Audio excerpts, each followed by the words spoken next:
Pemirsa, DPR RI resmi mengesahkan Perpu Cipta Kerja menjadi undang-undang dalam rapat paripurna yang digelar hari ini. Untuk informasi selengkapnya kita bergabung dengan Marcelina Tumundo langsung dari Gedung DPR RI Senayan, Jakarta. Selamat siang. Marcel, apa saja yang menjadi pertimbangan disahkannya Perpu Cipta Kerja menjadi undang-undang?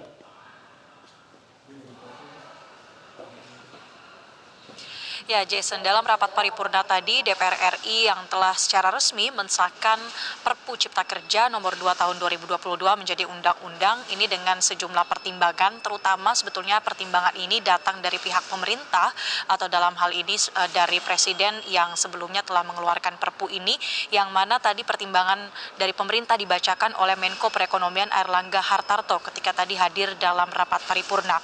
Yang pertama, Airlangga menyebutkan bahwa dalam proses penyusunan Perpu ini sebetulnya sudah melibatkan adanya partisipasi dari masyarakat, kemudian dari sejumlah stakeholder atau pemangku kepentingan yang terkait dengan Perpu Cipta Kerja ini, sehingga prosesnya sendiri menurut Airlangga sudah digelar secara transparan.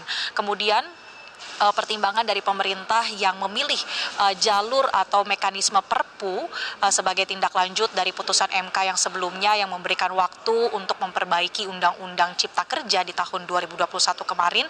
Alasan pemilihan Perpu ini adalah karena menurut pemerintah sudah memenuhi aspek kegentingan yang memaksa, yang mana dalam 2 tahun terakhir ini kondisi ataupun situasi perekonomian Indonesia juga terdampak dari adanya situasi perekonomian secara global yang digambarkan karena adanya sejumlah krisis, mulai dari krisis kesehatan yang diikuti dengan krisis geopolitik sampai dengan krisis ekonomi.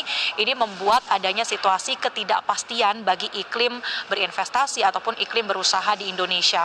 Selain itu, menurut Airlangga, tadi pemerintah menilai bahwa dengan putusan MK yang menyebutkan bahwa Undang-Undang Cipta Kerja ini inkonstitusional secara bersyarat, ini menimbulkan adanya ketidakpastian hukum atau kekosongan hukum yang membuat para pelaku usaha ataupun para investor ini menjadi menunggu ataupun melakukan mekanisme wait and see dalam mengambil kebijakan untuk berinvestasi di Indonesia. Hal ini menurut pemerintah tidak dapat mendatangkan keuntungan bagi negara, sehingga kemudian persyaratan ataupun kondisi-kondisi tadi ini membuat pemerintah memilih mengeluarkan Perpu atau peraturan pemerintah pengganti undang-undang. Bahkan tadi juga disebutkan oleh Airlangga bahwa setelah kemudian Undang-Undang Cipta Kerja ini berlaku dari tahun 2020 kemarin, ada beberapa perkembangan yang dinilai sudah cukup baik dari segi iklim usaha di Indonesia. Misalnya saja untuk jutaan UMKM yang kemudian sudah mendapatkan izin berusaha atau tidak lagi dianggap sebagai pekerja di sektor informal, yang mana ini tentunya dapat mendatangkan sejumlah respon positif bagi perekonomian Indonesia. Sehingga itulah tadi yang dipandang oleh pemerintah sebagai alasan untuk mengeluarkan peraturan pemerintah pengganti undang-undang. Dalam tahapan paripurna tadi sebelumnya juga Perpu Cipta Kerja sudah disetujui di tingkat pertama atau di tingkat badan legislasi, meskipun sempat mengalami penundaan dalam tahapan pengesahannya di rapat paripurna, tetapi kalau menurut pihak DPR RI, terutama dari pihak pimpinan, ini masih dapat disahkan atau sesuai dengan mekanisme. Artinya bukanlah sebuah penundaan yang mengalami kendala begitu, tapi karena memang ini adalah kesepakatan dari para fraksi ataupun dari pimpinan DPR RI yang membuat pengesahannya ini dilakukan sekarang, bukannya di masa sidang sebelumnya di bulan Januari ataupun Februari kemarin.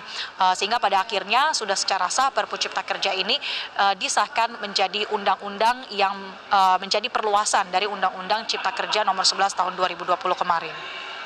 Jason. Ya, Marcel, sebelumnya ada 2 fraksi parpol yang tidak menyetujui pengesahan Perpu Cipta Kerja. Bagaimana kemudian mereka menanggapi pengesahan ini?